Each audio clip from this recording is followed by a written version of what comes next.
Hi, I'm the Recruiting Maven and welcome back to my channel. Today's topic of conversation is your attitude during a job search. With that said, I just want to say a quick thank you for those of you who like, share, and subscribe to my channel. I deeply appreciate your kind support. For those of you who are new to my channel, I have an ever-growing playlist with career tips and advice, so check that out. So before we get started, I just want to tell you that I'm actually a contractor, so I myself use these principles that I will be presenting to you today, and they help me tremendously. And so I'm just very used to, this process. Now, the pandemic, of course, is unusual, but hopefully these tips that I have learned and used and implemented to much success will help you as well. So let's start by discussing Premeditatio Malorum, which is a Stoic philosophy of negative visualization. Now, I know that may sound a little bit off-putting, but hear me out. Take a modern version of that and say to yourself, look, all these things that could possibly happen, the things that could go wrong within my job search, in my career, short-term and long-term, whatever your situation may be, and then just make peace with that is my version of Stoicism. Then I think you stand to be head and shoulders above everyone else in the job market. The reason for that is that when you're not foreseeing all those pitfalls, maybe recruiters are not calling you back and you have applied to a multitude of jobs and you're still, you're just getting frustrated at the end of the day. And you have responsibilities to yourself and your family and all these other obligations, called bills. And it makes it very challenging. And to be honest with you, I can hear that on the phone immediately as soon as I call a person. Another aspect of dealing with your emotions is not caring so much about the outcome. And that doesn't literally mean you don't care. What it means is you've distanced yourself from maybe a recruiter never calling you back. Maybe you didn't get the job. Maybe you didn't get that second interview.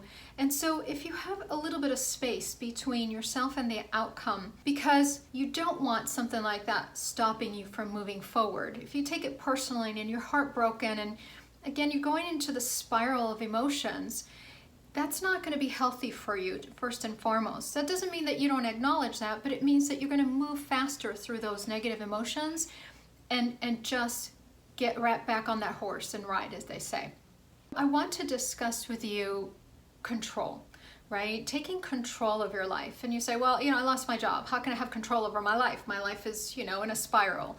And yeah, that may be true, but you still have choices that you can make, even though there may be smaller choices. And happiness really doesn't come from having a large sum of money in the bank necessarily, although, of course, who would refuse that, right? But the point I'm trying to drive to you is that if you feel that you are in control of your life, you're just going to naturally become happier. And so here's the next solution for you, and that is having a really good system. So building a system is going to help you to take control back your life and make you ultimately much happier. Now, I'm not going to go into the details of that system. I just did a video on that, so I will post it up here so you can really go through all the details and customize it for yourself.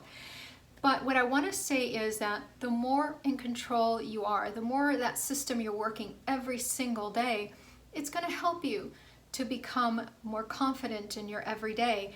And it's not going to be one day you're unhappy, the next day you're ecstatic. That's not the way it works. It's just slowly chipping at the situation that you're in every single day. And so having that system, working that system on a regular basis. And for those of you, who say you got to work, hustle 24/7, take time off for yourself. Don't forget about yourself. Don't forget to do something physical. Take walks. That's, you got to look at your health as an overall, or really that system as an overall approach to success. Now, for those of you who are still here with me at the end, I want to make a couple of recommendations, some really great books that I found very helpful throughout my life. Especially during the last recession, Who Moved My Cheese? And that is by Spencer Johnson, and that deals with the changes that can happen in a career suddenly, and then what do you do, how do you approach it? And that also deals with attitudes, as well as Your Killer Emotions by Ken Lindner. Now, I actually knew Ken many years ago. He may not even remember me, but what I do remember about him is just what a fabulous person, solid, just such a pleasant professional person. Just love our conversations that he and I had in the past. So those are really two of my top recommendations for you. Ken's book was written many, many years ago, as well as Who Moved My Cheese, so these are not the latest and greatest, but their message is still very much relevant. So, please check those out. I will include the information in the description box below if you're interested. There's no affiliates. This is not a sponsored anything. It just these are books that I actually have used in the past for my own benefit. So I do hope you found this helpful, and I will see you in my next video. Take care. Have a lovely rest of your day.